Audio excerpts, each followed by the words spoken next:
সারা রাত জেগে জেগে তওবা করেছে, আল্লাহকে বলেছে আল্লাহ আমি অনেক বড় পাপী একজন, আমি অনেক বড় গুনাহগার, আমি গুনাহ করেছি আল্লাহ তুমি আমাকে ক্ষমা করে দাও। এত তওবা করেছে।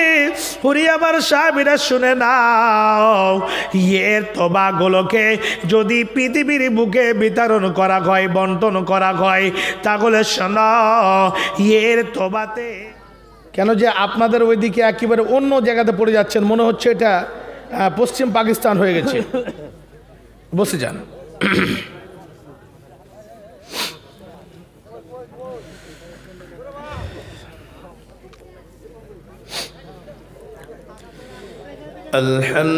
আলহামদুলিল্লাহ নাহমাদুহু ওয়া নাস্তাঈনুহু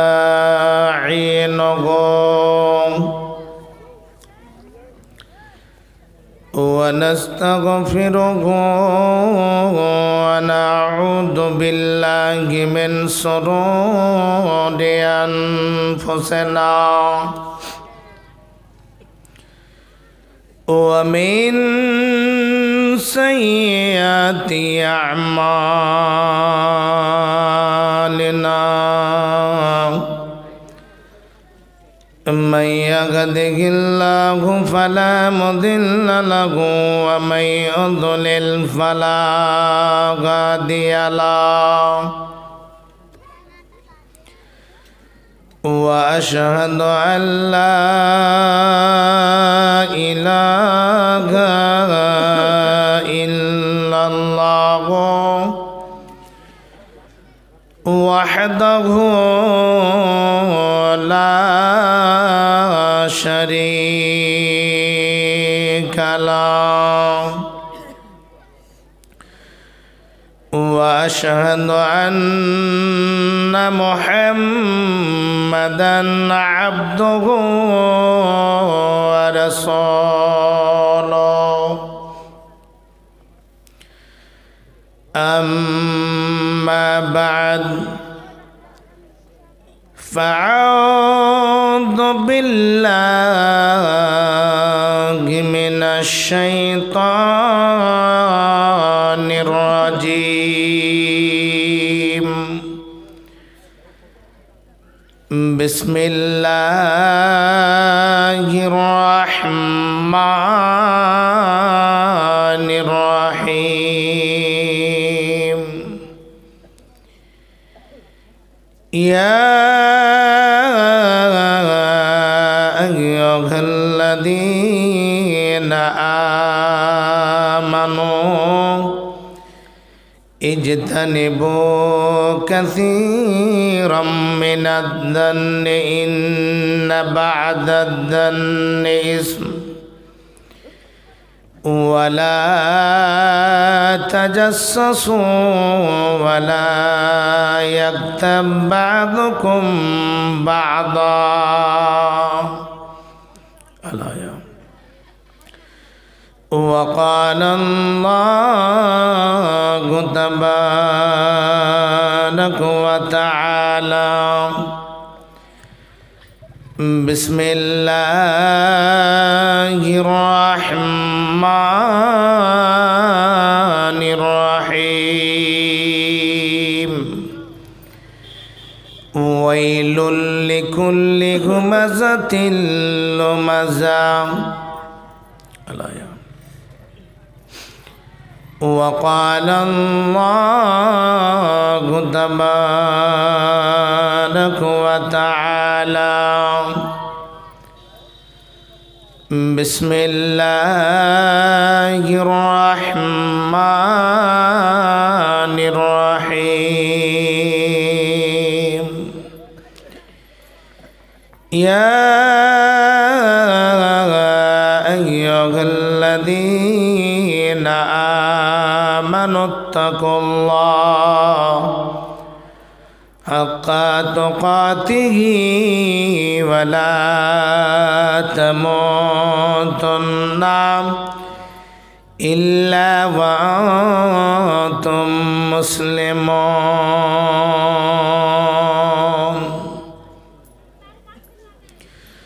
وقال النبي صلى الله عليه وسلم اجتنبوا الخمر فإنها أم الخبائث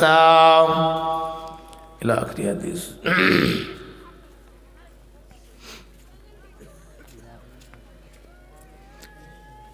সবাই যখন ঈদের দিনে নতুন জামা পরে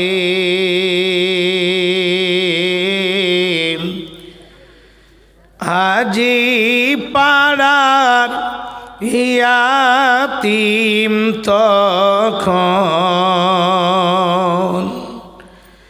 কাঁদে করুণ সুরে সবাই যখন ঈদের দিনে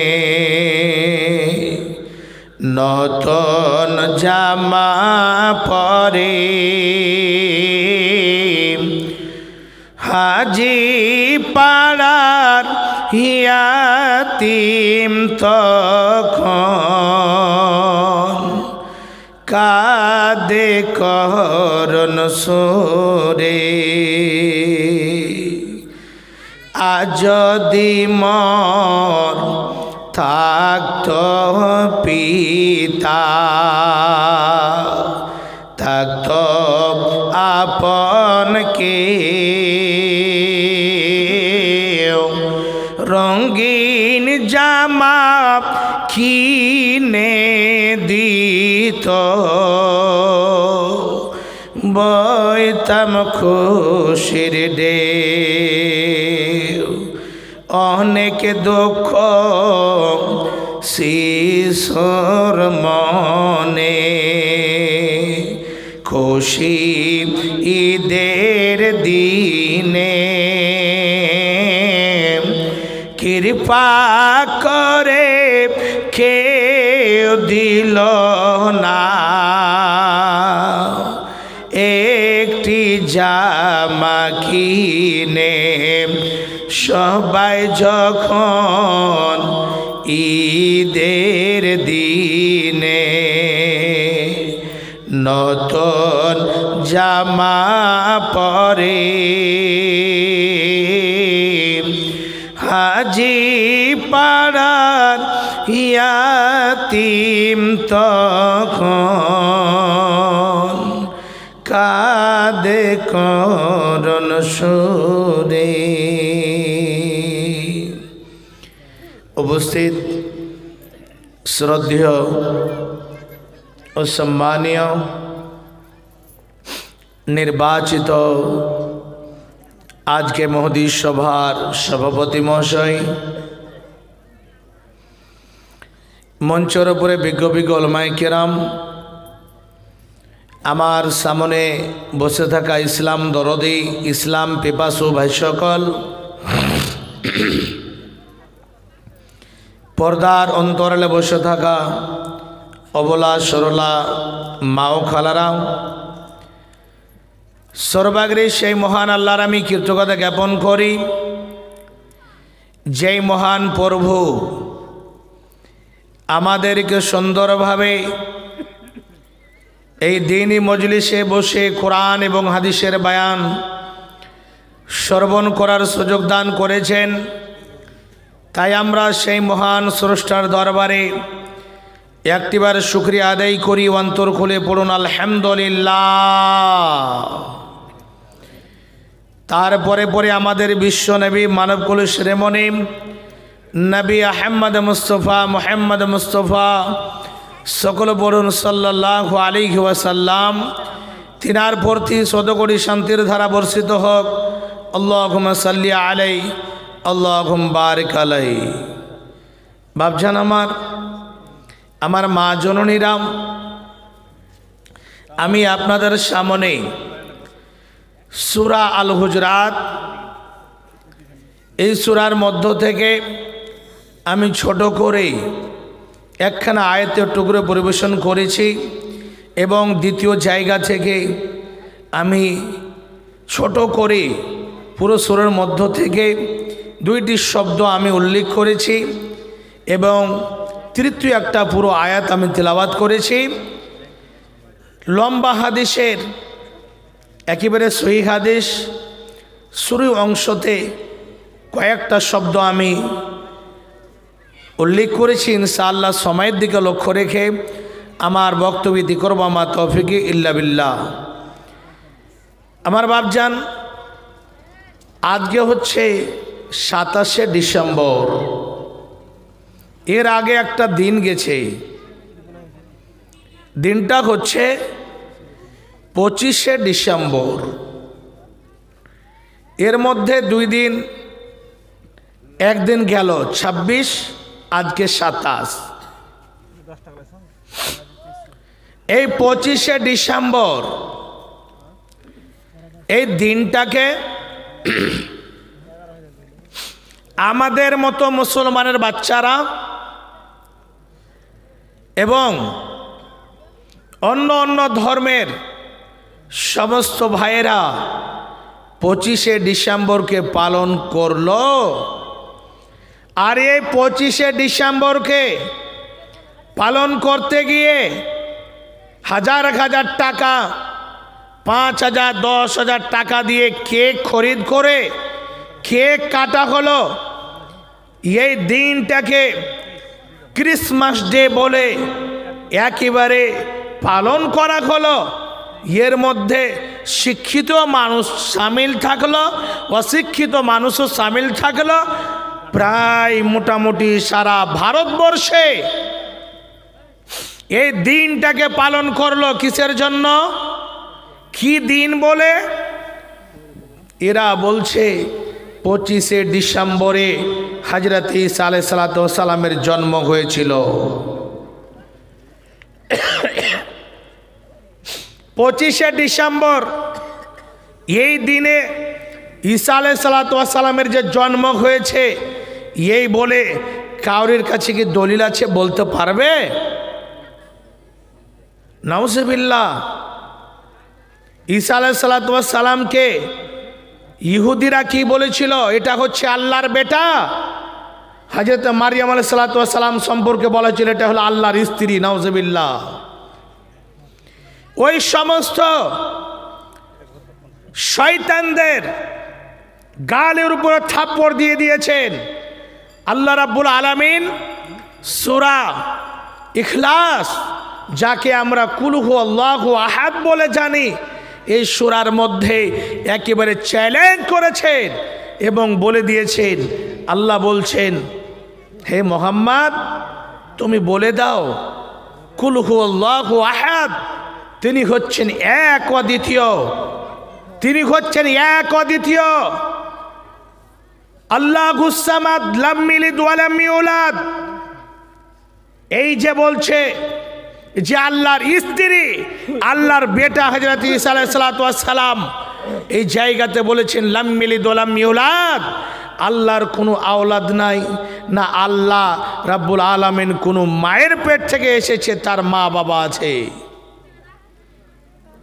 অথচ এই 25শে ডিসেম্বরকে সমস্ত ঈসার নাম শুনে অনেকে মুসলমানের বাচ্চারা এই দিনটাকে পালন করলো, কত কেক কাটলো, কত কি করলো। আমাকে 24 তারিখে আমি রাশাখোয়া এলাকাতে প্রোগ্রামে ছিলাম। আমি রাস্তায় আসছি, ফোন করে বলছে, হ্যালো আপনি তো কেক বুক করেছেন। আমি বলছি কেক? বলছে আপনার নামে বুক আছে। আমি বললাম আইডি পাঠাও। শেষের বেলায় একটু কড়া করে কথা যখন বললাম, তারপরে ফোনটা কাটলো। তার আগে কাটলো না, অনেক চেষ্টা করলো। এই জায়গাতে 25শে ডিসেম্বর পালন হলো, সামনে দেখবেন 1 জানুয়ারি পালন হবে। এই 1 জানুয়ারি পালন করার জন্য আপনাদের মতো আমাদের মতো মুসলমানেরা এখন তাকে উৎসাহিত নিয়ে আছে, বলছে বড় বড় গরু কাটতে হবে, এই মুরগা কাটতে হবে, পিকনিক মানাবো। এইরকম করে গিয়ে এইরকম হিসাবে একটা নদীর ধারে গিয়ে, একটা ময়দানে গিয়ে, মরুভূমির প্রান্তরে গিয়ে এইরকম হিসাবে আমরা 1 জানুয়ারি মানাবো। দেখবেন অনেক অনেক উচ্চ শিক্ষিত মানুষ নিজের ছাত্র ছাত্রীদেরকে নিয়ে মালদা ডিস্ট্রিক্টের মধ্যে আমি নিজের চোখে দেখেছি, ঢালাঘারে 1 মাস পর্যন্ত ডিজা নিয়ে, এই ডিজা বাজিয়ে আর এইরকম ভাবে 4 চাকাতে এইরকম গাড়িগুলোতে ডিজা লাগিয়ে ছাত্র ছাত্রীদেরকে নিয়ে যাচ্ছে সকালবেলায়, সারা দিন পিকনিক মানিয়ে খাওয়া দাওয়া করে সন্ধ্যাবেলায় আবার ডিজা বাজাতে বাজাতে আসে।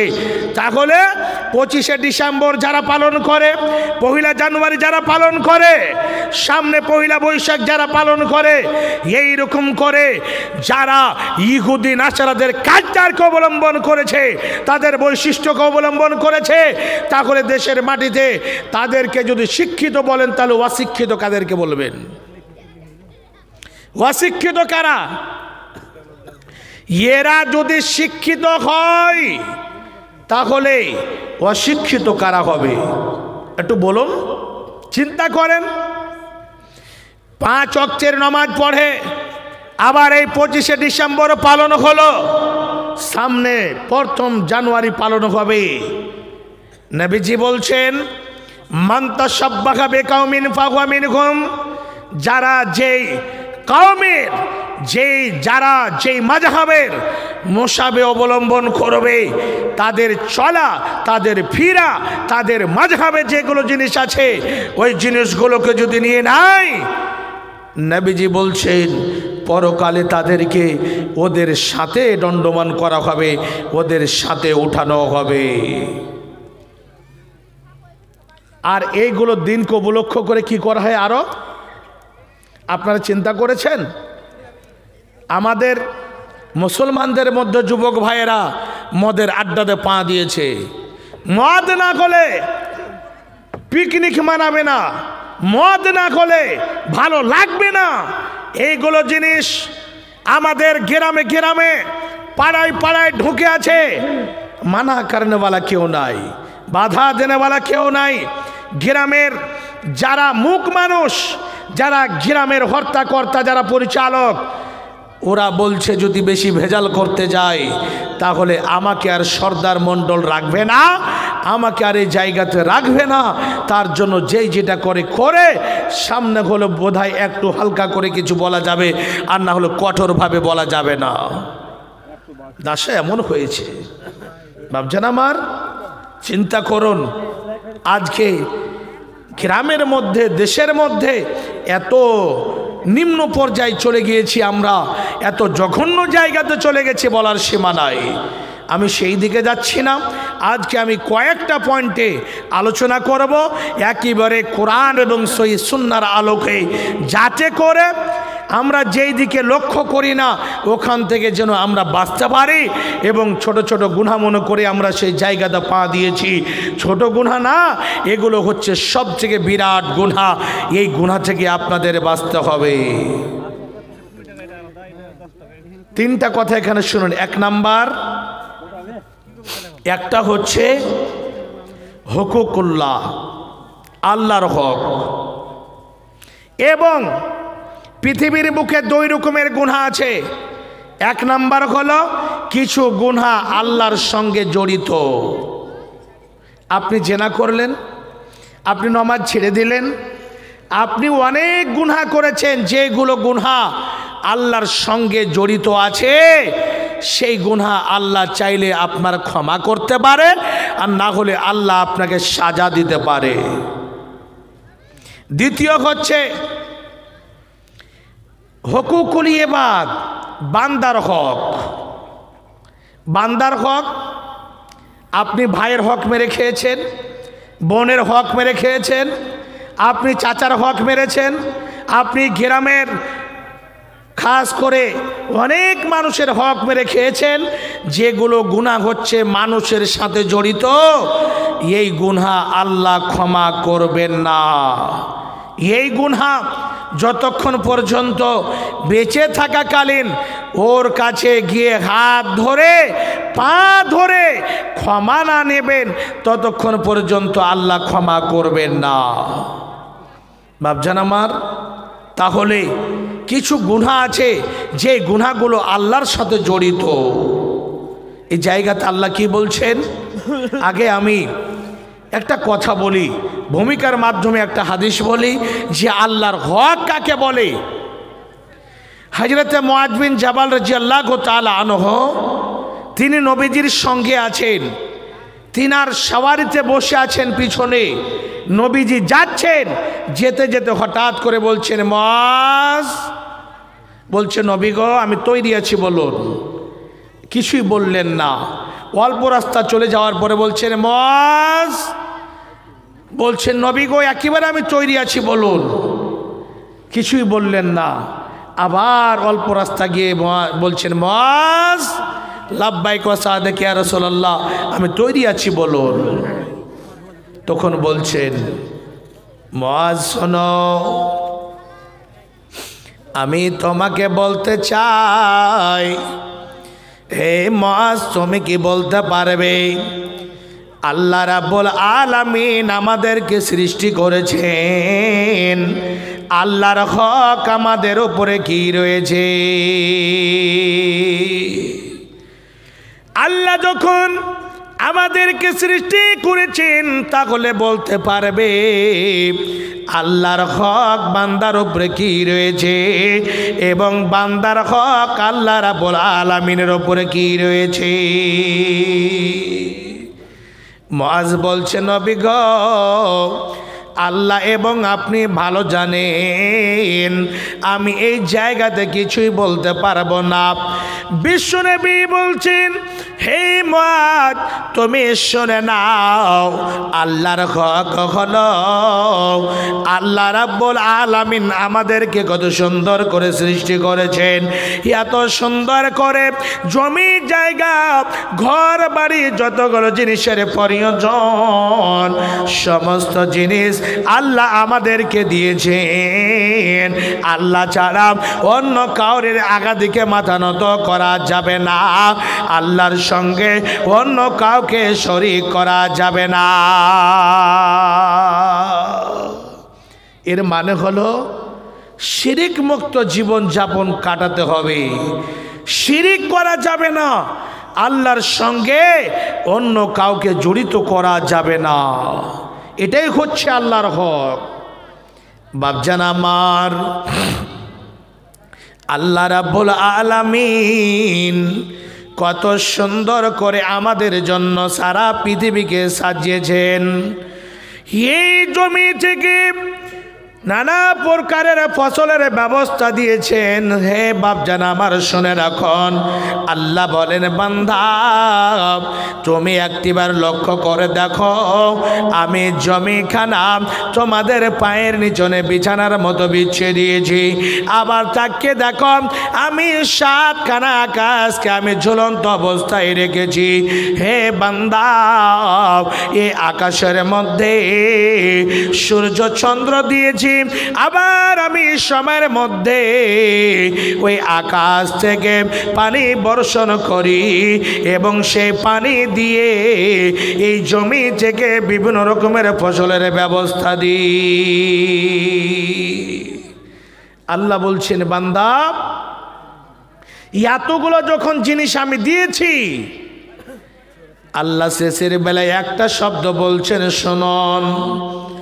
আল্লাহ বলছেন বান্দারে ফালা তাজালু লিল্লাহি আদাদা, বান্দা শুনে নাও আমার সঙ্গে অন্য কাউকে শরীক করো না, আমার সঙ্গে অন্য কাউকে জড়িত করিও না। এর মানে হলো আল্লাহর কাছে গিয়ে চাইবেন, যা কিছু জিনিসের প্রয়োজন হবে আল্লাহর কাছে চাইতে হবে। আপনার বাড়িতে অসুখ বিসুখ আছে, আল্লাহর কাছে গিয়ে চাইবেন। আপনার বাড়িতে খাবার দাবার নাই, আপনার বাড়ি খাস করে অভাবীতে কাটে, আল্লাহর কাছে চাইবেন। এইরকম ভাবে বিবাহ করা 10 বছর হয়ে গেল, ছেলে মেয়ে হয় না, এই ছেলে মেয়ে কার কাছে চাইবেন? স্বয়ং আল্লাহর কাছে চাইতে হবে। আল্লাহ ছাড়া কোনো কবরের আগা দিকে চাওয়া যাবে না। তা না করে মানুষ মানুষের কাছে গিয়ে চাচ্ছে, মানুষের কাছে গিয়ে মাথা নত করে একেবারে সাজদায় পড়ে তার কাছে গিয়ে বলছে আমাকে একটা বেটা দাও, আমাকে একটা ছেলে দাও, আমাকে একটা মেয়ে দাও, এই রকম হিসাবে তার কাছে গিয়ে চাচ্ছে। বাপজান, মানুষের কাছে চাওয়া যাবে না।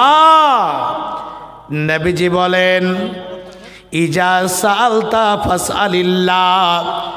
হে আমার সাহাবীরা, হে আমার উম্মতেরা, তোমরা শুনে নাও, যখন কোনো জিনিস চাওয়া হবে, যখন কোনো জিনিস চাইবে, তখন সরাসরি আল্লাহর কাছে চাইবে। যখন কোনো মদদ চাইবে, সরাসরি আল্লাহর কাছে মদদ চাইবে।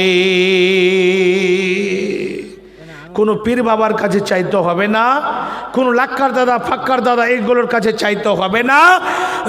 স্বয়ং মাইকম্যান ভাই, আপনার মাইকের খুব দাসা ভালো নেই ভাই, আমার আওয়াজ তো টানছে। এই মাইকে ওয়াজ করতে গেলে তো হয়ে গেল, সামনে যত যা আছে সব শেষ হয়ে যাবে। একেবারে আওয়াজকে টেনে বসিয়ে দিচ্ছে, মনিটর করে উপরে সব আওয়াজকে ভাসিয়ে দিয়েছে, আর ভিতরে কিছুই নাই। তো কোনো মানুষের কাছে চাওয়া যাবে না ভাই, স্বয়ং আল্লাহর কাছে চাইতে হবে। এটা হচ্ছে আল্লাহর হক। আর যখন আমরা সুন্দরভাবে আল্লাহর সিফতোসানা করব, আল্লাহর পুজো পাঠ করব, আল্লাহর ইবাদত বান্দেগি করব, তখন আল্লাহ তার বদলা হিসাবে কি দিবেন? তার বদলা হিসাবে আল্লাহ দেবেন জান্নাত। এটাই হচ্ছে বান্দার হক। আজকে আপনি কাউরি কাজে গেলেন, আপনি যেই মতো কাজ করবেন সেই মতো আপনি পাবেন, তার মজুরি সেই হিসাবে দেবে। আপনি যদি ঠিকঠাক না করেন তাহলে কি পাবেন? জীবনও হবে না। পৃথিবীর বুকে শুনে রাখুন, আজকে কয়েকটা অসুখ পৃথিবীর বুকে ছড়িয়ে আছে। 1 নম্বর অসুখ হলো মদ, জুয়া, আফিং, চারাস, স্মেক, যত নাশাদার দ্রব্য জিনিস আছে ওই সমস্ত জিনিস আজকে আম হয়ে আছে। আর দ্বিতীয় অসুখ হলো এখন নেকির কথা মনে করে বেশিরভাগ কি চলছে জানেন? নেকি মনে করে টুপি দাড়ি লাগিয়ে সুন্দর করে আতর লাগিয়ে নিজের বিবাহ, নিজের ছেলের বিবাহ দিতে গিয়ে আজকে মেয়ের বাবার কাছে লক্ষ লক্ষ টাকা পণ নেওয়া হচ্ছে। এটা হচ্ছে সবথেকে বড় অসুখ। আচ্ছা, আপনাদের এলাকাতে পণ আছে, ডিমান্ড আছে? সবাই নিচ্ছে না? ঢালাহারে নিচ্ছে? আল্লাহু আকবার। আমি আগে আমাদেরই কথাটা বলি, ইমানদার জামা কাপড় দেখে বুঝতে পারা যাবে না, টুপি দাড়ি দেখে বুঝতে পারা যাবে না। তার জন্য আল্লাহ বলে দিয়েছেন, লাইসাল বিররা আন তুওয়াল্লু ওয়াজুহাকুম কিবালাল মাশরিক ওয়াল মাগরিব ওয়ালাকিন্নাল বিররা মান আমানা বিল্লাহ। জি, একজন মৌলানাকে বলছে, ভাই তুমি গাড়ি নিলা? বলছে 12 বছর কিসের জন্য পড়েছি? এমনি পড়েছি। কি হাজি, কি গাজী, কি মৌলানা, কি মোল্লা, কি মুন্সি, কি আম পাবলিক ঢালাঘারে এ ওয়াসুকে ঢুকে আছে। আমি বলছি, যে শিক্ষিত নিজেকে মনে করে শ্বশুরের কাছে গাড়ি নিয়ে, শ্বশুরের কাছে গাড়ি নিয়ে, শ্বশুরের কাছে টাকা নিয়ে, শ্বশুরের কাছে এই নিয়ে চলে, আমি বলবো আল্লাহকে, আল্লাহর কসম করে বলছি, এটা জীবনে শিক্ষিত হতে পারে না। চাহে ও 6.5 বার ফারাগাত করে আসুক, 6 বার পাগলি লাঠি নিয়ে আসুক, আল্লাহর ভয় নাই মানে? আল্লাহর ভয় থাকলে পরে ও গাড়ি নেই, আল্লাহর ভয় থাকলে ও টাকা নেই। খুতবাতে চড়ে মানুষের সামনে আমি বলবো ফাইন্না খাইরাল হাদিসে কিতাবুল্লাহ ওয়া খাইরাল হাদি হাদি মুহাম্মাদিন সাল্লাল্লাহু আলাইহি সাল্লাম, আর নিজে আমল নাই? এটা কেমন কথা হয়? একটা পাবলিকের জন্য গাড়ি নেওয়া হারাম, আলিমদের জন্য গাড়ি নেওয়া হালাল, এটা কেমন করে হতে পারে? যেটা হারাম ঘোষণা দিয়েছেন সেটা পাবলিকের জন্য হারাম, একটা আলিমের জন্য হারাম, একটা এইরকম ভাবে হাজিরের জন্য হারাম, যেটা হালাল তো সবারই জন্য হালাল। আল্লাহ পাকের নবী নিজের বিবিদেরকে রাজি করার জন্য একবার সূরা তাহরিমটা খুলবেন, পেয়ে যাবেন। খাস করে সতীনের একটা ঝালাস থাকে, সতীনদের ঝালাস কি? আচ্ছা, ডোজ পড়তে লেগেছে তার জন্য পালাতে লেগেছেন নাকি? না ডোজটা হালকা করে দেবো? ডোজটা হইতে লেগেছে খুব বেশি নাকি? সমাজের অসুখ এমন চলেছে, বলছে মৌলানা সাহেব মেন জায়গাতে হাত দিয়েছে, হাত থেকে হবে না। সতীনদের ঝালাস একটু আছে। আল্লাহ পাকের নবী গিয়েছেন তো একটা স্ত্রীর কাছে গিয়েছে,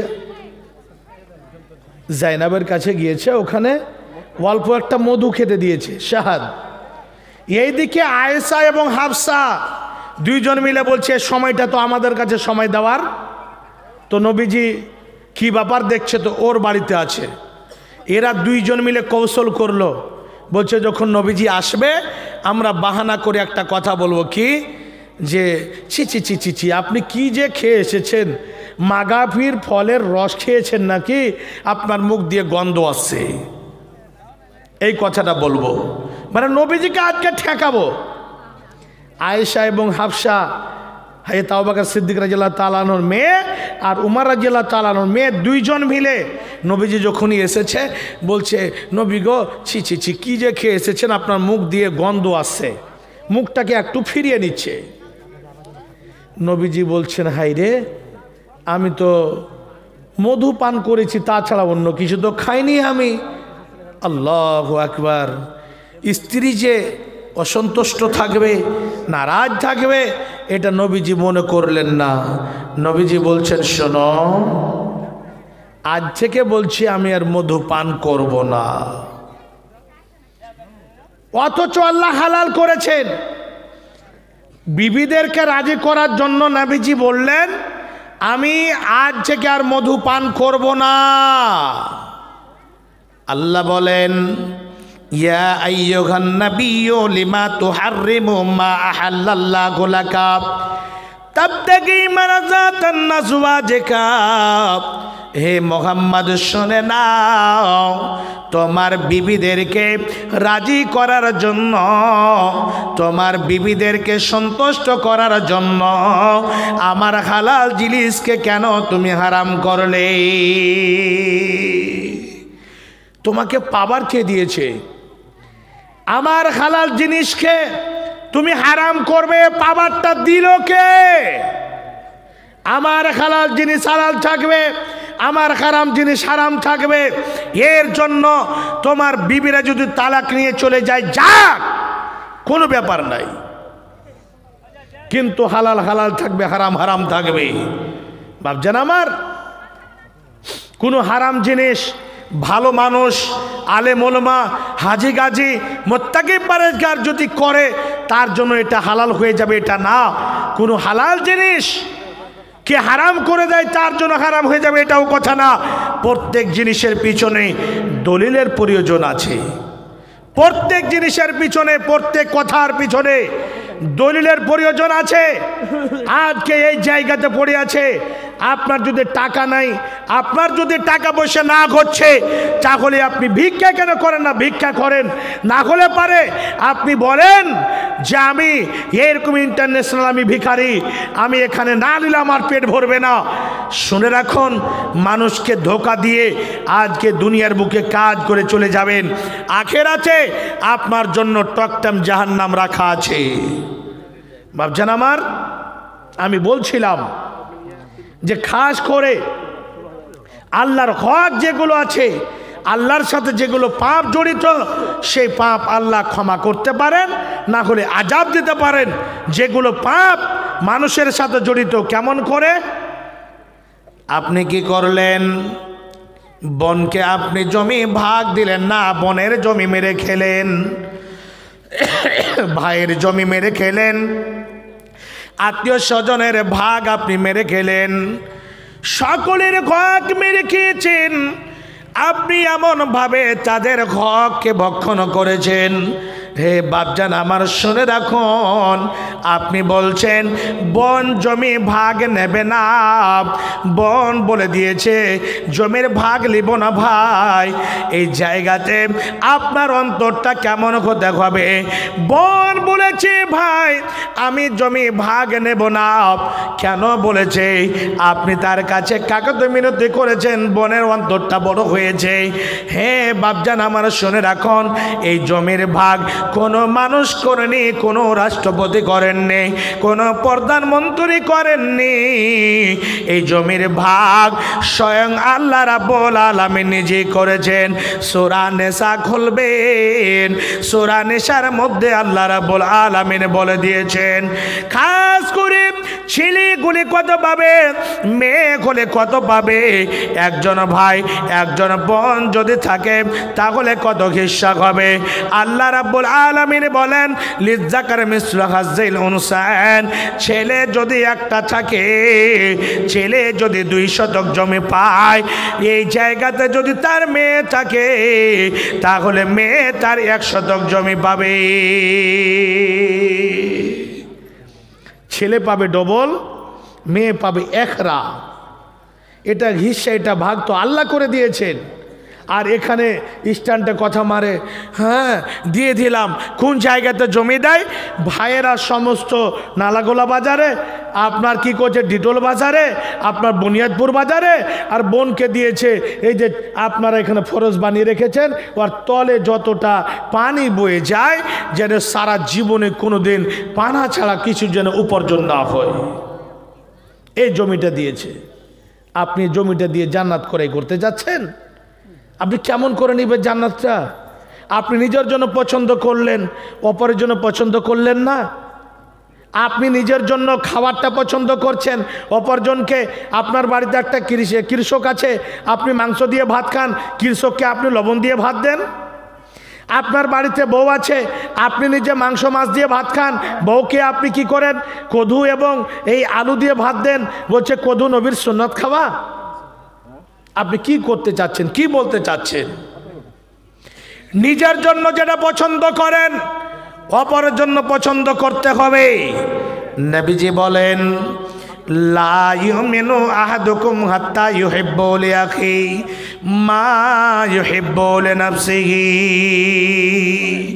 বিশ্বনবী বলছেন তোমাদের মধ্যে ওই সমস্ত মানুষেরা অতক্ষণ পর্যন্ত কামিলে মুমিন হতে পারবে না যতক্ষণ পর্যন্ত যেটা নিজের জন্য পছন্দ করে অপরের জন্য পছন্দ না করে নেবে। আজকে যতটা নিজের দুঃখে দুঃখী না হয়ে আছে, ওর থেকে বেশি অন্যর সুখ দেখে দুঃখী হয়ে আছে। কেমন করে ধনী হয়ে গেল, কেমন করে 5 তলা বাড়ি হয়ে গেল, কেমন করে 10 বিঘা জমি হয়ে গেল, এইভাবে জায়গাতে নিজেই মরে আছে। রাষ্ট্রপতি ডাক্তার এপিজে আব্দুল কালাম, উনি কয়েকটা কথা বলেছেন, 5টা বলেছিলেন, আমি ওইদিকে যাব না, 2টো কথা বলছি।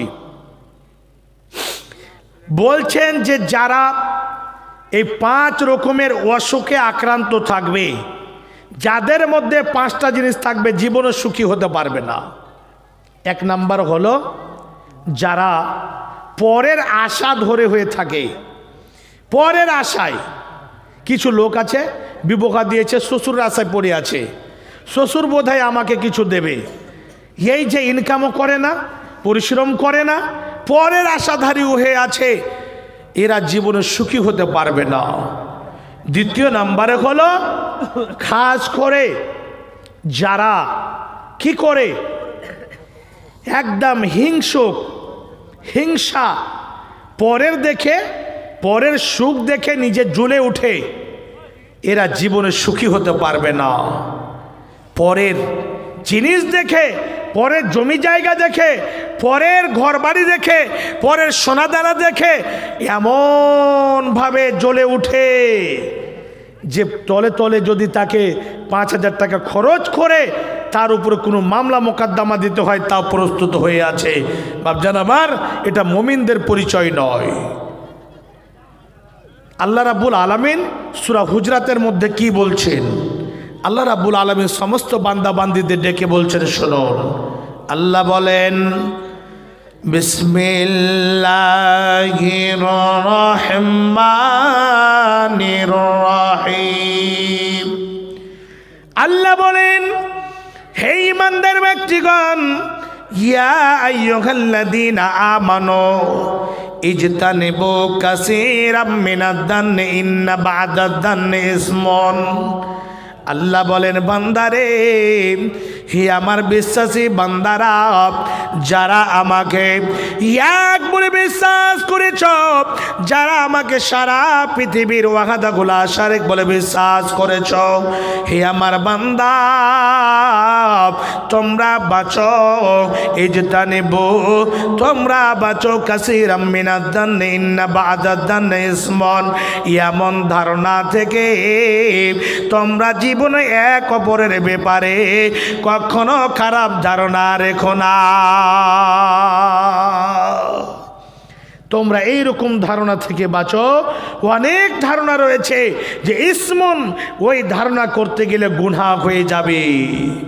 বাপজান আমার, একটা মানুষের ব্যাপারে আপনি খারাপ ধারণা রাখলেন, একটা মেয়ের ব্যাপারে খারাপ ধারণা রাখলেন, হে বাপজান, যতক্ষণ পর্যন্ত আপনি নিজের চোখে না দেখতে পাবেন, নিজের সুন্দরভাবে গাওয়ার সাথে সাক্ষীর সাথে যতক্ষণ পর্যন্ত না দেখবেন, ততক্ষণ পর্যন্ত কিছুই বলা যাবে না, খারাপ ধারণা করা যাবে না।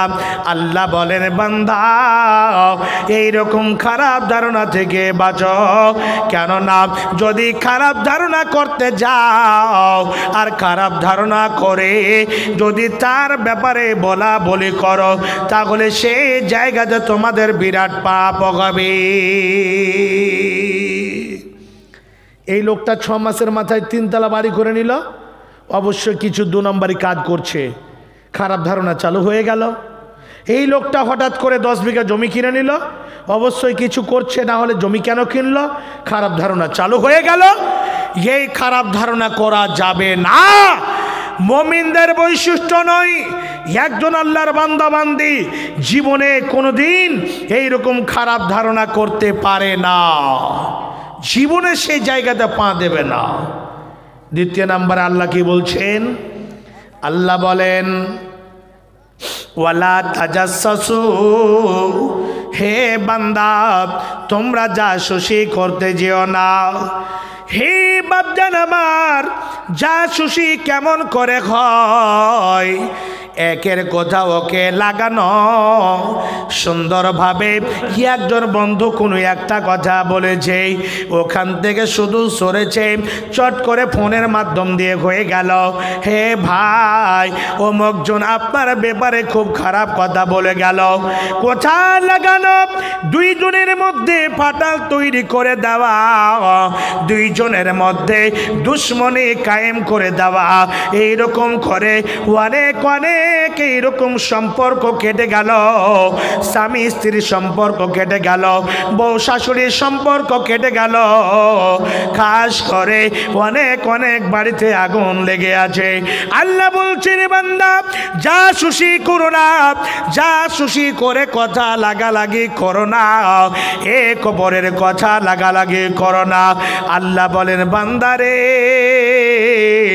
জাসুসি যদি করো তাহলে সেই জায়গাতে বড় পাপ হবে।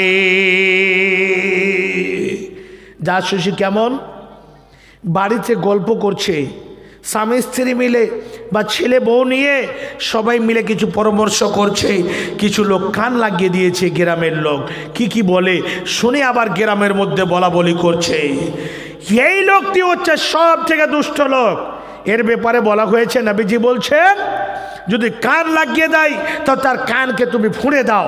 চোখে যদি দেখে, দেখবেন খড়ের বাড়ি আছে, আবার ওই জায়গাটাকে একটু ছিদ্র করে চোখ লাগিয়ে দেখে বাড়িতে কি করে, তার চোখটাকে ছিদ্র করে দিতে হবে। কত বড় পাপ এগুলো! জাসুসি করার পথ। আল্লাহ বলছেন, বান্দা জাসুসি করিও না। এক জায়গাতে জাসুসি কেমন হয়? একটা বাড়ি খুব ভালোভাবে চলছে, 4 জন ছেলের বিবাহ দিয়েছে, আর একজনের বাড়িতে খালি সকাল হলে ঝগড়া চালু হয়ে গেল, হুটাহুটি, এত মার পিট গালি গুলো চালু হয়ে গেল। তো একজন বলছে চায়ের দোকানে বসে, হ্যাঁ হ্যাঁ ওই উমুকের বাড়িটা খুব ভালোভাবে চলছে, খুব মিল্লত আছে। তো বলছে যে 2 মিনিটের খেল, আর মিল্লত সব ঢুকে যাবে, খতম হয়ে যাবে। তো বলছে কেমন করে? বলে দেখছি। বলছে করো। দুশ্মনী চালু করলো। সকাল হয়েছে তো ওর বেটাটা যাচ্ছে, মেঝো বেটা। তো মেঝো বেটা যে যাচ্ছে, মেঝো বেটার বিবাহ দেওয়া প্রায় 2 মাস হলো।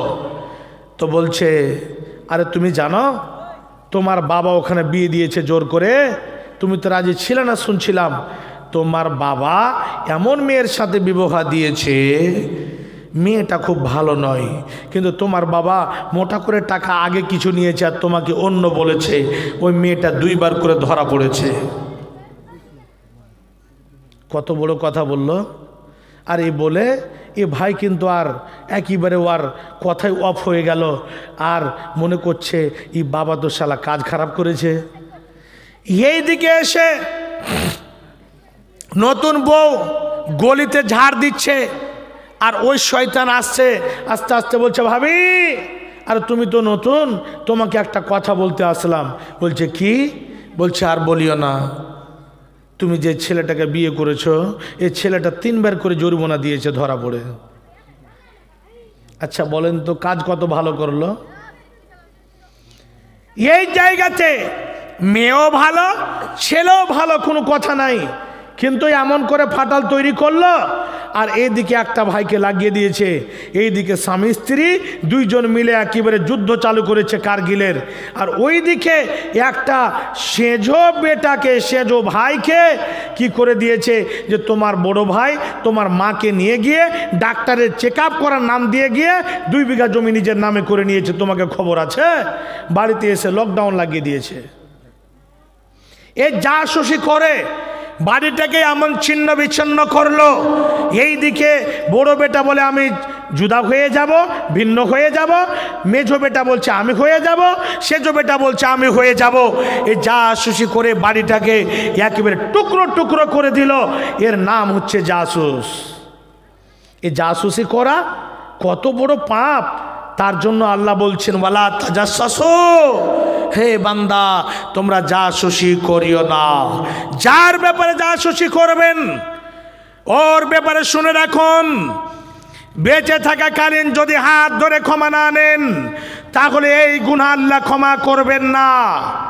3 নম্বরে আল্লাহ বলছেন, ওয়ালা ইয়াগতাব বাযুকুম বাযা, তোমরা এক অপরের ব্যাপারে সমালোচনা করিও না, বলা বলি করিও না, গীবত করিও না, পাশে ওর আরে কথা বলা বলি করিও না। কি করে? সকাল হলো, ফজরের নামাজটা পড়ে চায়ের দোকানে বসে কি হয়ে গেল, এই গ্রামের 4 জন, ওই গ্রামের 3 জন, ওই গ্রামের 10 জন করে চায়ের দোকানে বসে এক অপরকে ছোট দেখার জন্য, খাটো করার জন্য, বেইজ্জত করার জন্য, এর ইজ্জতকে মাটিতে বিলিয়ে দেওয়ার জন্য, মাটিতে মিশিয়ে দেওয়ার জন্য ওই চায়ের দোকানে গীবত চালু করেছে। উমুকের বেটা উমুক জায়গাতে কাজ করেছে, উমুকের বেটা উমুক জায়গাতে এরকম ঘটনা করেছে, উমুকের বেটা উমুক জায়গাতে এরকম কাজ করেছে। শুনেছ? গীবত চালু হয়ে গেল। আল্লাহ বলেন, ওরে আমার বিশ্বাসী বান্দারা, তোমরা গীবত করো না, গীবতের জায়গাতে পা দিও না। এ কবরের ইজ্জতকে নিয়ে চিনিমিনি খেলিও না। এক অপরের ইজ্জতকে মাটিতে মিশার জন্য তোমরা চেষ্টা করো না। এই জায়গাতে যদি করো তাহলে শুনে নাও, এই জায়গাতে এমন পাপ হবে, হে বাপজান আমার, একজন ভাই যদি কোনো গুনাহ করেছে আপনি স্বয়ং দেখে নিলেন, সঙ্গে সঙ্গে ওই ভাইকে বলতে হবে, ভাই আপনি জায়গাতে এত বড় পাপ করলেন বা এত বড় কাণ্ড করলেন, ভাইরে অন্য কাউকে আমি বলতে যাব না, কিন্তু ভাই শুনে নাও, এর পরে যেন আমি এই জায়গাতে দ্বিতীয়বার দেখতে না পাই, আমি কাউকে বলবো না, আমি কথাটাকে লুকিয়ে রাখবো, চুপিয়ে রাখবো, আমি কাউরির কাছে বলা বলি করব না। এই কথাটা না বলে আপনি দেখে আবার স্ট্যান্ডে বলতে লাগলেন, গ্রামগঞ্জে বলা বলি করতে লাগলেন। হে বাপজান আমার শুনে রাখুন, হে মা জননী, এক অপরের ভুলকে নিয়ে গ্রামে গ্রামে কোনো জায়গাতে বলা বলি করা যাবে না। এরকম চায়ের দোকানে বসে যে গিবত হয়, গিবত আল্লাহ বলছেন তোমরা গিবত করতে যেও না।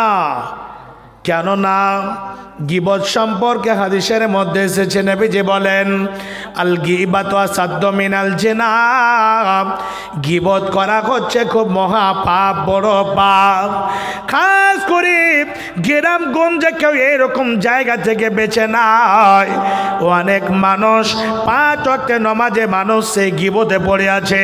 বাপজান এমন একটা সময় আসবে যার ইজ্জতকে রক্ষা করনে ওয়ালা আপনি যদি দেখেছেন তার আয়েবটাকে ছুপিয়ে রাখতে হতো, লুকিয়ে রাখতে হতো, কিন্তু সেই জায়গাতে আপনি কি করলেন, গিবত করে তার ইজ্জতকে নিয়ে ছিনিমিনি খেললেন, তাকে ছোট করার জন্য বলা বলি করলেন, এখানে ওখানে গ্রামে গ্রামে বলা বলি করেছে, কথাটাকে ছড়িয়ে দিলেন। হে বাপজান আমার, কিয়ামতের দিন এই গুনাহ আল্লাহ রাব্বুল আলামিন ক্ষমা করবেন না। সেই লোকটি দৌড়াদৌড়ি করবে, টাপাটাপি করবে, বলবে আল্লাহ তুমি আমাকে ক্ষমা করে দাও। আল্লাহ বলবেন বান্দারে আমি ক্ষমা করতে পারবো না, যাও যাও।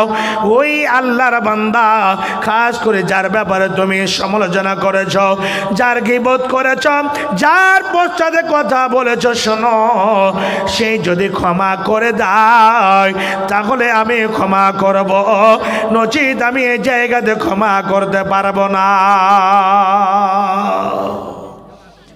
সেই দিন ক্ষমা করবেন না। সেই দিন কি হবে, আপনি যত যা এই যে গীবত করলেন বসে বসে, একজন মৌলানা সাহেবকে নিয়ে, একজন হাজী সাহেবকে নিয়ে, একজন আম পাবলিককে নিয়ে আপনি যে করলেন, আপনার যত নেকি ছিল ওর অ্যাকাউন্টে চলে যাবে এবং ওর গুনাহগুলো আপনার দিকে চলে আসবে। আর কিয়ামতের দিন, সেদিন তো বদলা কেমন করে দিবে। আপনি বনের হক যে মেরেছেন, আপনি দোকানে খরিদ বিক্রি করতেন, বাজারে গিয়ে আপনি ওজনে কম বেশি করেছেন, ওই ওজনে কম বেশি করতে গিয়ে দাঁড়ি মারামারি করেছেন বাপজান, সেই জায়গাটা শুনে নেন, কেমন করে জমি জায়গা নাই যে জমি জায়গা তার পরিবর্তে দেবে। সেই দিন কি এমন হবে, সেই দিন আপনার নেকিগুলোকে তার দিকে দিয়ে দেওয়া হবে এবং তাদের গুনাহগুলোকে আপনাদের উপরে চাপিয়ে দেওয়া হবে। হে বাপজান আমার শুনে রাখুন, সেই দিন আপনি শূন্য হাত হয়ে যাবেন, আর শূন্য হাত হয়ে আপনাকে জাহান্নামে নিয়ে যাওয়া হবে। গীবত মহাপাপ। গীবত করা কেমন, আল্লাহ বলছেন আয়ুহিব্বু আহাদুকুম আইয়াকুলা লাহমা আখিহি মাইতা, বান্দারে যেমন গীবত করতে তোমাদেরকে ভালো লাগে, গীবত করতে এক অপরের ব্যাপারে সমালোচনা করতে ভালো লাগে, ওই লোকটি এমন, ওই মেয়েটি এমন, ওই খালাটি এমন, ওই মেয়েটি এমন, ওই লোকটা এমন ধরনের লোক, এমনভাবে বলা বলি করছি আমরা। আল্লাহ বলছেন বান্দা, যখন তোমরা গীবত করাকে পছন্দ করো তাহলে তাহলে কি এটা পছন্দ করবে আইয়া কুলা লাখমা কি মাইতা, যে নিজের মৃত্যু ভাইয়ের মাংস খাওয়া, নিজের মৃত্যু ভাইয়ের শরীরের মাংস খাওয়াকে কি তোমরা পছন্দ করবে? যদি একজন ভাইকে বলা হয় ও ভাই আপনি কি নিজের মৃত্যু ভাইয়ের মাংস খেতে পারবে, সেই সময় ফাঁকারি তুমুখ, সেই সময় সেই লোকটিও বলবে মৌলানা সাহেব ছি ছি ছি ছি ছি, নিজের মৃত্যু ভাইয়ের কি মাংস খাওয়া যায়? তো যখন একজন নিজের মৃত্যু ভাইয়ের শরীরের মাংস খাওয়া যাবে না, তাহলে বলুন একজন ভাইয়ের ইজ্জতকে নিয়ে কেমন চিনিমিনি খেলছেন, একজন ভাইয়ের কথাকে নিয়ে কেমনভাবে এই জায়গা থেকে ওই জায়গাতে বলা বলি করছেন। হে বাগদান আমার, যেমনভাবে আপনারা গীবত করেন, আল্লাহ বলেন একজন মুসলমান ভাই অপর মুসলমানের যদি গীবত করে তারা যেন নিজের মৃত্যু ভাইয়ের শরীরের মাংস খাচ্ছে। বাবজান আজ থেকে সতর্ক হয়ে যান, না হলে তাহাজ্জুদ পড়ে লাভ হবে না, না হলে 14 বার করে হজ করে লাভ হবে না। এক অপরের ব্যাপারে সমালোচনা করা, গীবত করা, এক অপরকে ছোট করা, এগুলো চলবে না। শুনে রাখুন, আরেকটি কথা বলছি, আপনি ভালো আছেন, আপনার উপরে একটা মিথ্যা আরোপ লাগিয়ে দেওয়া হলো, আপনাকে চিন্তা করতে হবে না। কেন? মিথ্যা লাগিয়েছে, মিথ্যা আরোপ আপনার উপরে চাপিয়ে দিয়েছে, এই আরোপ আপনার উপরে লাগবে না। সেই হাদিসের মধ্যে এসেছে মায়েশা সিদ্দিকা রাদিয়াল্লাহু তাআলা আনহা এক জায়গাতে যুদ্ধ তো গিয়েছিলেন, নবীজির সঙ্গে ছিলেন, এক জায়গাতে রাত মানে পাড়াও ঢেলে ওখানে রাত কাটিয়েছেন। আবার হঠাৎ করে ওখানে আয়েশা রাদিয়াল্লাহু তাআলা আনহা ছাড়া পড়ে গিয়েছিলেন। শেষের বেলায় সাফওয়ান বিন মুআত্তালের সঙ্গে আয়েশা রাদিয়াল্লাহু তাআলা আনহা এসেছিলেন। এই দিকে কিছু দুষ্টু শয়তানেরা কি করেছিল, আয়েশার উপরে একটা মিথ্যা আরোপ লাগিয়েছিল যে আয়েশা জেনা করেছে, আয়েশা জেনা করেছে। এই কথাটা নবীজি শুনলেন, এরকমভাবে আবু বকরও শুনলেন, ওনার মাও শুনলেন, মানে মা আয়েশা সিদ্দিকা রাদিয়াল্লাহু তাআলার মা, সবাই শুনেছেন। নবীজি হতভম্ব হয়ে আছেন, কি বলবেন, কাকে কি করবেন। আয়েশাকে বলছে, আয়েশা এইরকম খবর তোমার ব্যাপারে চলছে, কিছুই বললেন না। কিছুদিন পরে নবীজি বলছেন, আয়েশা তুমি যদি জেনা করে থাকো আয়েশা, তাহলে তুমি বলে দাও আমি জেনা করেছি। লোকের সামনে, জাতির সামনে এসে বলে দাও আমি জেনা করেছি। আর যদি জেনা না করে থাকো তাহলে সেটা তুমি বলে দাও আমি জেনা করিনি। আয়েশার মুখ দিয়ে শব্দ বের করছে, শুনুন হে মা, আপনার ওপরে মিথ্যা আরোপ লাগানো হবে, অনেক এইরকম ঝুটা আরোপ লাগা হবে, ওই দিকে লক্ষ্য করতে হবে না। মা আয়েশা সিদ্দিকা রাদিয়াল্লাহু তাআলা আনহা তিনি বলছেন, শুনে নেন, আমি জাতির সামনে গিয়ে কোনো এইরকম সাফাই দিতে যাব না, জাতির সামনে গিয়ে আমি কোনো কথা বলতে যাব না। কেন? আমার সবর কেমন হবে শুনুন। সাবরি কা সাবরি আবি ইউসুফ, ইউসুফ আলাইহিস সালাতু ওয়াস সালামের বাবা হযরত ইয়াকুব আলাইহিস সালাতু ওয়াস সালাম যেমন ভাবে সবর করেছিলেন, যেই মতো ইউসুফ আলাইহিস সালাতু ওয়াস সালামের বাবা ইয়াকুব আলাইহিস সালাতু ওয়াস সালাম সবর করার পর দীর্ঘদিন সবর করে তাকে পেয়েছিলেন, ইউসুফকে পেয়েছিলেন, সেই মতো আমার সবর হবে, অতদিন আমার সবর চলবে যতদিন আমার ফয়সালা আকাশ থেকে জমিনের বুকে না হয়। আমি এতদিন সবর করব যতদিন আকাশ থেকে সব আমার ফয়সালা আল্লাহ না করে দেয়। ভাবছেন আমার মা জননী সবর করলেন, সবর করার পরে অনেক দিন পর, কিছুদিন পর আল্লাহর ফয়সালা চলে আসলো, মুহাম্মদ যেটা আরোপ লাগানো হয়েছে যে মিথ্যা আরোপ ছড়ানো হয়েছে শুনে নাও। মা আয়েশা সিদ্দিকা রাদিয়াল্লাহু তাআলা সম্পর্কে বলছেন, আয়েশার শরীরে একটা রায়ের দানা পরিমাণও কোনো এইরকম দাগ নাই। মিথ্যা আরোপ লাগিয়ে দেওয়া হলো কিসের জন্য? বদনাম করার জন্য। আজকে এলাকাতে অনেক জায়গাতে চলছে ঢালাহারি, একে বদনাম করো, ওকে দোষারোপ করে দাও, ওর উপরে মিথ্যা আরোপ লাগিয়ে দাও, ওর উপরে এইরকমভাবে চালাও যাতে করে তার ইজ্জত সম্মান মাটি থেকে মিশে যায়। ভাবছেন কোনই একটা খবর আপনি পেয়েছেন, ও যে গুনাহ করেছে, একজন জিনা করেছে, আর ওর কথাটা আপনি শুনলেন, আরে শুনেছ অমুক জায়গাতে এটা হয়েছে, এরকম করে বলা বলি করাতে ও তো পাপ করেছে, ও থেকে বেশি পাপই আপনি হবেন। কেন? আপনি যে বলা বলি করলেন, 10টা লোকের সামনে বললেন। বিশ্বনবী নবী মুহাম্মদুর রাসূলুল্লাহ সাল্লাল্লাহু আলাইহি ওয়াসাল্লামের কাছে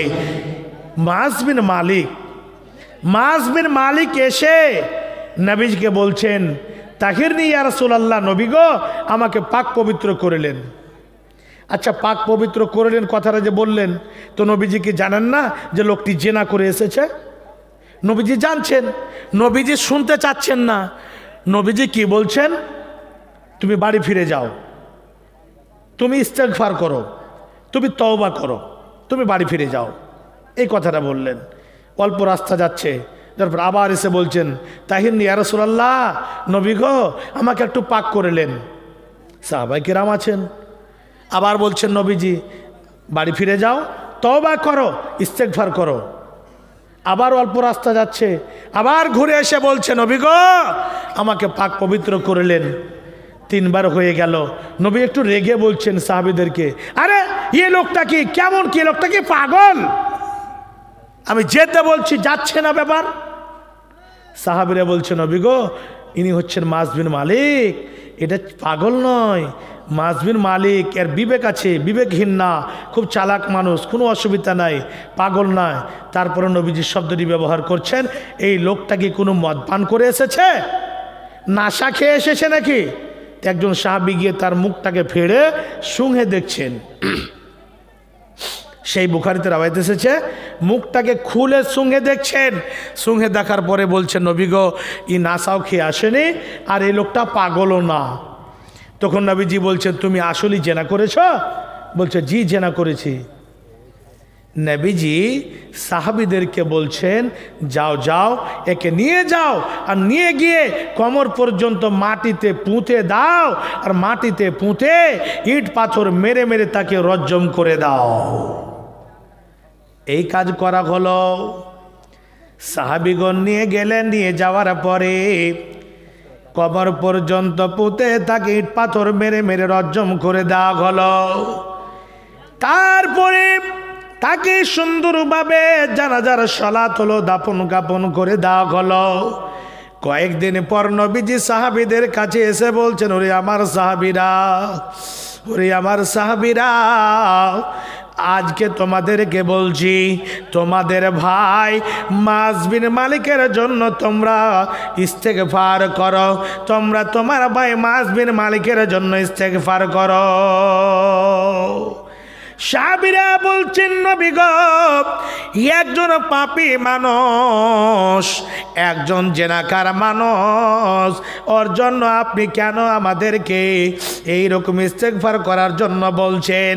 নবীজি বলছেন, ওরে আমার সাহাবীরা, মাস বিন মালিক ইয়া তো তওবা করেছে, জেনা করেছে, ঠিক আছে জেনা করেছে বটে, কিন্তু মাস বিন মালিক এত তওবা করেছে, রাতের বেলায় তওবা করেছে, দিনের বেলায় করেছে, বিকাল বেলায় করেছে, সন্ধ্যায় করেছে, সারা রাত জেগে জেগে তওবা করেছে, আল্লাহকে বলেছে, আল্লাহ আমি অনেক বড় পাপী, আমি অনেক বড় গুনাহগার, আমি গুনাহ করেছি, আল্লাহ তুমি আমাকে ক্ষমা করে দাও। এত তওবা করেছে। ওরে আমার সাহাবীরা শুনে নাও, এর তওবাগুলোকে যদি পৃথিবীর বুকে বিতরণ করা হয়, বন্টন করা হয়, তাহলে শোনো, এর তওবাতে এ থেকে বড় বড় পাপী নাজাত পাওয়ার জন্য এর তওবা যথেষ্ট হয়ে যাবে। এত তওবা করেছে। যুবক ভাই, আমার মা জননী, আমার বাপজান, ওয়াজানতে গুনাহ হয়ে গিয়েছে, লোকের আগাদিকে বলা বলি করবেন না। কেমন করে? আল্লাহর কাছে যদি লোকের কাছে বলা বলি করেন, জেনে নেবে। আপনি যখন এই জায়গাতে যাবেন, আপনার উপরে যখন নজরটা পড়ে যাবে, বলবে এই লোকটা এই গুনাহ করেছিল, এই লোকটা এই পাপ করেছিল। এই কথাগুলো যেন জেহেনের মধ্যে ধরা পড়বে, এইরকমভাবে চোখের আগা থেকে ভেসে উঠবে। তার জন্য বিশ্বনবী বলেন, কেউ যদি কাউরি আয়ব পৃথিবীর বুকে ছুপিয়ে নাই, যদি একে লুকিয়ে রাখে, কাউরির আগা দিকে যদি প্রকাশ্য না করে, এমন একটা সময় আসবে কিয়ামতের দিন আল্লাহ রাব্বুল আলামিন আপনার আয়বটাকে ছুপিয়ে নেবে। এখন দুনিয়াতে বেঁচে থাকাকালীন একজন ভাইয়ের আয়বকে আপনি ছুপিয়ে নিলেন, আপনি লুকিয়ে রাখলেন, বলা বলি করলেন না, ওকে আপনি সতর্ক করে দিলেন। আপনি যদি ছুপিয়ে নেন, কিয়ামতের দিন আল্লাহ আপনার আয়বকে ছুপিয়ে নেবেন। গুনাহ হয়ে গিয়েছে, ওয়াফার। নবীজি বলেন, প্রতি রাত আল্লাহ রাব্বুল আলামিন তৃতীয় অংশতে নিচু আকাশে চলে এসে ডাক দেন, কি আছো আমার বান্দা?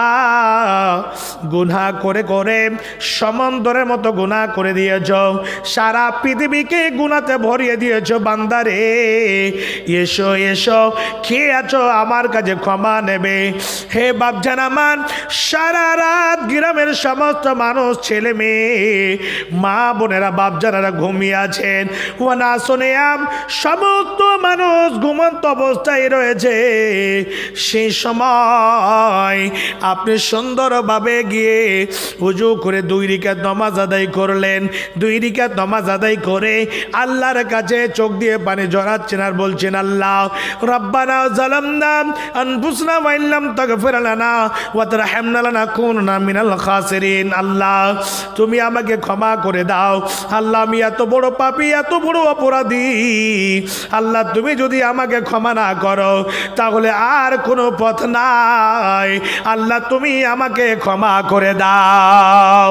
আল্লাহ বলেন, কাজ করে সেই সময় যদি এইরকম ভাবে আমরা যদি আল্লাহর কাছে ক্ষমা নিতে পারি, বিশ্বনবী বলেন সঙ্গে সঙ্গে আল্লাহ রাব্বুল আলামিন আমাদের গুনাহ ক্ষমা করবে।